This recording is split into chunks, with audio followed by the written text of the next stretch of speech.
This video is sponsored by eduquest.online courses. The struggle to find courses that truly speak your language, it's finally over. Welcome to EduQuest, where learning is made just for you. At EduQuest, we bring you a wide range of online courses, from career building programs to skill boosting masterclasses, all in your regional language. Because we believe language should never be a barrier to success. Our courses are tailor made after understanding what today's learners really need.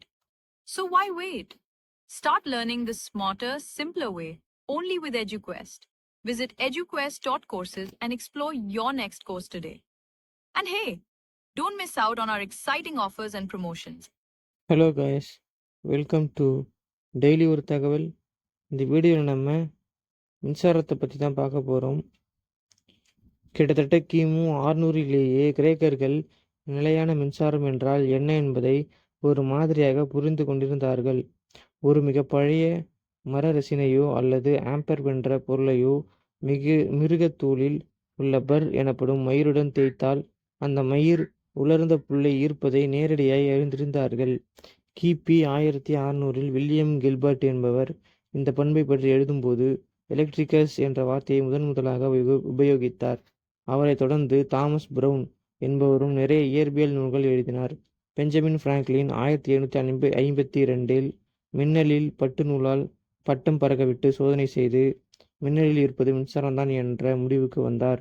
பின்பு லூயிகி கால்வனி என்பவர் ஒரு தவளையின் காலை 2 வேறு உலோகங்களால் தொடும்போது அது விசுக்கென்று துடிப்பதை கண்டார்.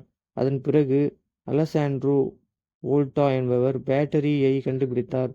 பின்னாளில் Michael பாரடேயும் Nicolas டெஸ்லாவும் பெரிய அளவில் ஆராய்ச்சி செய்தனர்.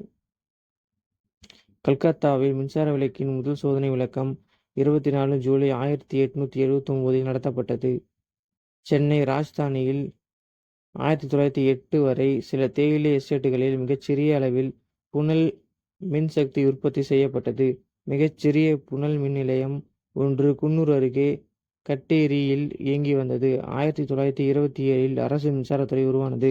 கொல்கத்தாவில் இன்று கூட சிஇஎஸ்சி என்னும் ஒரு மிக புராதனமான தனியார் நிறுவனம் இருக்கத்தான் செய்கிறது. ஓகே காய்ஸ், இது போல் பயனுள்ள வீடியோவை பார்க்க டெய்லி ஒரு தகவல் சேனலை சப்ஸ்கிரைப் பண்ணிவிட்டு கீழே உள்ள பெல் ஐக்கானை தட்டி விட்டுருங்க. இதே மாதிரி வேறு உள்ள பயனுள்ள வீடியோவோட நான் உங்களை சந்திக்கிறேன். பாய்.